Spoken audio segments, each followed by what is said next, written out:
Alright, Shalom. Salaki, y'all. Okay, yep, damn, Salaki. Shalom, Yahweh B'Hashem, Yahushai B'Hashem, or Chakurash. Dear honors to the elders and apostles, great millstone, peace, blessings, and salutations to all the elect Akim. Wa'akwathium, learning and teaching in truth and sincerity. Alright, this is going to be another video through the Spirit, and for this one, I'm going to let these two clips play, and then I'm going to let y'all, I'm going to give you a quick testimony about something that happened Friday night to me and the brother Arya, here in the Detroit camp, dealing with the police. Nothing, hey, the Lord always keeps us, hey, as long as we're out here, we're doing this word, we not causing no trouble, and sometimes, we be bold, I was talking my shit, but the Lord be looking out for us. As long as we're not out here acting a fool, y'all, and we're doing good in our actions so that this ministry can be blameless, Yahweh B'Hashem Yahushai is going to have our back. So let me play these two clips, and then I'll give my testimony of dealing with something that happened to me and the brother with police. All right, so let's... Police officers run from a crime committed right in front of them. Y'all, the times that we're getting into, these police, they're going to be abandoning their posts. People are going to be getting so crazy out here that these police officers, they have families too, and they're not going to want to die just for a job, because that's what it is at the end of the day, y'all. This ain't the ancient world. They're not standing up to defend their nation and their country. They're doing it for a paycheck. They don't have that same type of patriotism as the ancient Romans or as the ancient Greeks with, sword and shield and country. These motherfuckers are trying to get a paycheck and go on a vacation with their wife. So when this shit gets real out here, they're gonna run. All right, when the shit gets real, or what is it? When it gets tough, the tough get going.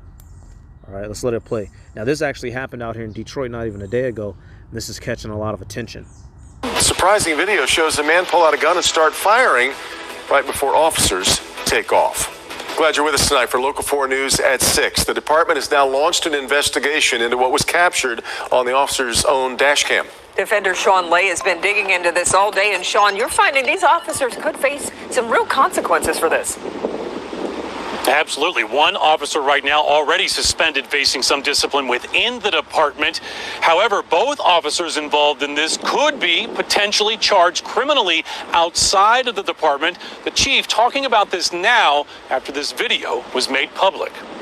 Detroit police officers are right there as a gunman hangs out of the back of a car and fires shots at a man hitting him. This is from their own in-car camera. In a shocking twist, it appears those officers just speed away instead of jumping into action. This incident is troubling. Here, y'all, and I got just a scripture to go with it, but right there shows you, here it is. Now, those them dumb nigga Jakes, they went to commit that crime, not realizing that the police was right next to them.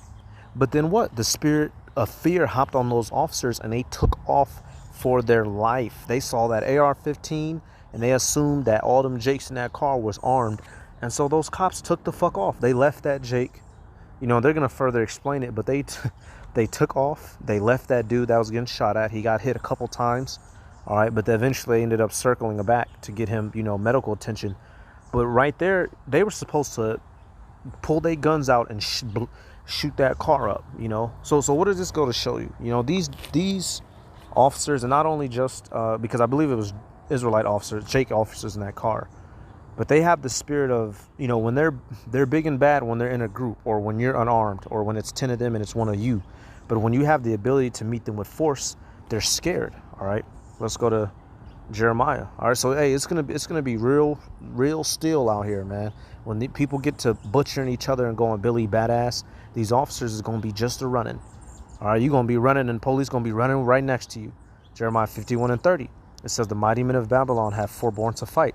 They have remained in their holds. Their might hath failed. They became as women. They have burned her dwelling places. Her bars are broken." That's what this was an experience of. The mighty men, you can consider the patriots, the military, the police officers, the national security, all of the beasts fighting forces. All right, because the daughter of Babylon, which is America, they're all interchangeable. The beast is interchangeable with that, and so it's fighting force. They're going to flee. All right, especially here in America, when Jacob's trouble comes and these trials and tribulations come, these so-called American officers who don't have no problem killing an unarmed person in a second, flat, them same ones is going to be running. All right, It says her bars are broken. The defense is broken. They became as women. All right, their spirit in them was weak, and that's what this was a little. That's what this was a little glimpse of, y'all. And it is unfortunate and it's not consistent with our training. Chief James White forced to answer our questions about the officer's lack of action when this video came to light last night.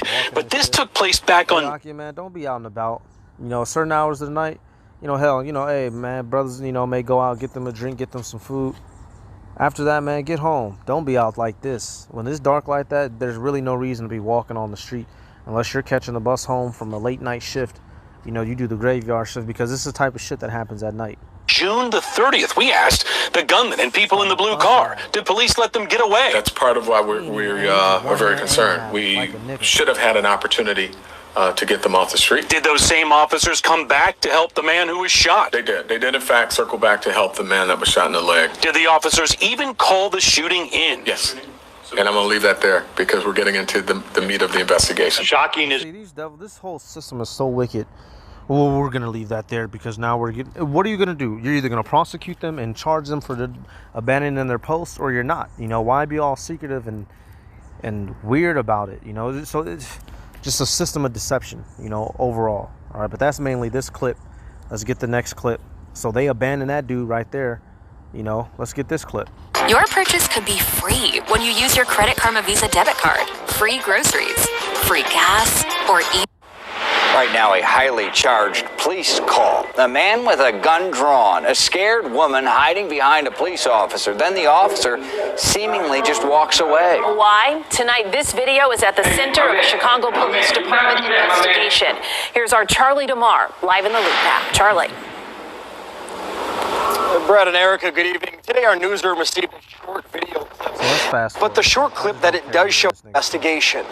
Positions herself behind the officer. A man pointing a gun emerges from behind a door, and the solo officer retreats down the stairs. The woman can be heard asking if the man is going to shoot her, and the video ends. The Chicago Police Department won't confirm. Right there, you know, so the cop, he was supposed to come to the defense of that lady, but as soon as that J came out and said, "You don't want to do that, my man. You don't want to do that." What'd that dude do? He said, "You're right, I don't." It matches the time and date of a SWAT call. He said, "You don't tell me twice."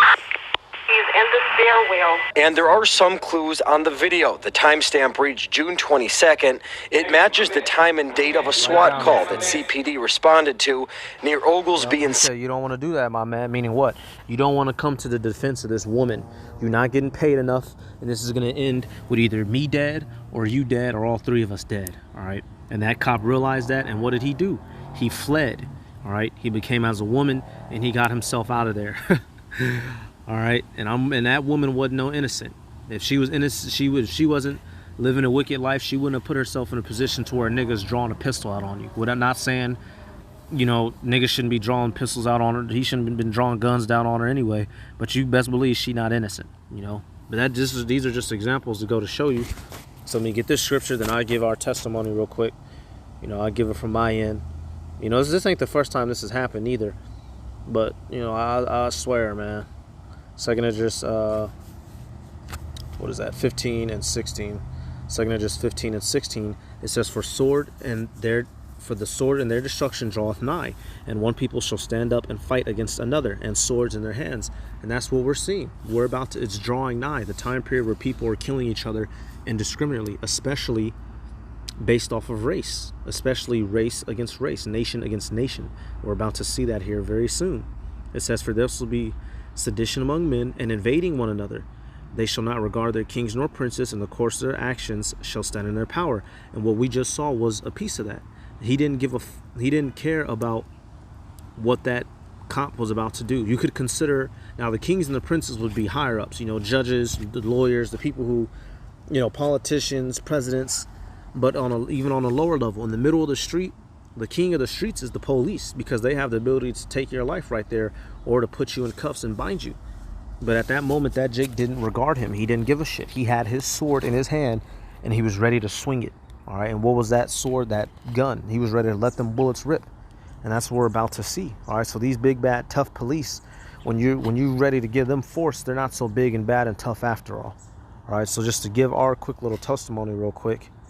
All right, and hey, matter of fact, since we in Second Esdras, Now, so me and the brother, right now, I went to go pick the brother up from work. You know, after work, you know, and it was later on at night. He got off at 8 p.m. You know, I went, took him, we went and got something to eat. You know, hadn't seen each other all week, fellowship for a minute, got us some food. Ended up leaving from the food spot at about 10 or 11. I say 11. So now we're on the way back to, I'm on the way to drop the brother off. You know, this just happened. This was the Friday night before camp yesterday. So we're heading to drop the brother off. Now, you know, I drive, you know, I drive a nice car, you know, I drive a nicer vehicle. And a lot of motherfuckers, when they look at me, they assume, you know, because I'm young, hey, I work, you know, I work basically damn near 70 hours a week, you know, so shit ain't, anything we have in this world, we have to work for. But motherfuckers look at me and they'll probably automatically assume, since I'm so young, I'm probably a drug dealer or whatever the hell. Oh, he must be scamming, you know, he must be running the fraud. No, I work, bitch. You know, I work more than you, bitch. All right, so these cops, they pull up. We both pull up at a red light. Now, instead of him pulling all the way up, he kind of stops like 5 feet before the white line. I'm like, oh, this motherfucker's about to try to slide behind me. You know, I'm not worried. You know, plates clean, insurance clean. You know, I'm like, fuck it. I'm like, come on. You know, I was like, the Lord gonna get us out of this one way, one how. So I'm like, come on with it. You know, so you know, the light turned green. Now I didn't jet off on him, but the car, it gets loud. So it started up. It probably sounded loud. So I'm driving. I kept it under the speed limit. The speed limit was 40. I didn't exceed the speed limit. Because I had to make a left turn coming up, so I turned my blinker on early. I go smoothly into my turn, and the whole time this motherfucker gets behind me, he on me, y'all. He didn't flick his lights though, but he's on me tight, you know. He's on me. I know he was running my plates. I know he was running my insurance. He saw the shit was clean, and I wasn't breaking no laws. I wasn't acting fool. We not in there smoking. We not drinking, you know. We not blasting loud music, acting a fool. We was conversating, keeping it spiritual. And so he finally gets annoyed of the fact that we weren't doing anything illegal. He hurries up, gets to my left. He gets in the left lane by me and starts storming past me. But before he does that, when he gets equaled up with our car, when he gets I'll say in line with our car, when we're shoulder to shoulder, I believe it was two of them, one in the passenger seat, he takes his flashlight, and I had the windows up. Now my windows are tinted on the sides, but they're not jet black tinted. It's legal tint. This motherfucker took his flashlight and shined it all the way in my car, you know, dead in my face, you know, shining it on me, looking at us and shit. Then he turned it off and they sped up and went and hit a U-turn. Man, I looked at the brother, I said, you motherfucker, man. I said, did this nigga just shine that light all in our car like that? He's like, he sure did, brother. All right, and right here, 2 Esdras 2:28. It says, the heathen shall envy thee, but they shall be able to do nothing against thee, saith the Lord. Right there. Now, it could have been Jake in that car or not, but they was police officers, so they've fallen under Esau Edom's vibration. But right there, y'all, that's the whole point of the testimony. They can't do nothing against us, y'all. As long as we're out here serving Yahweh B'Shem Yahweh Shai, they can't do nothing against us. He couldn't do nothing. We wasn't doing nothing illegal. We wasn't acting a fool.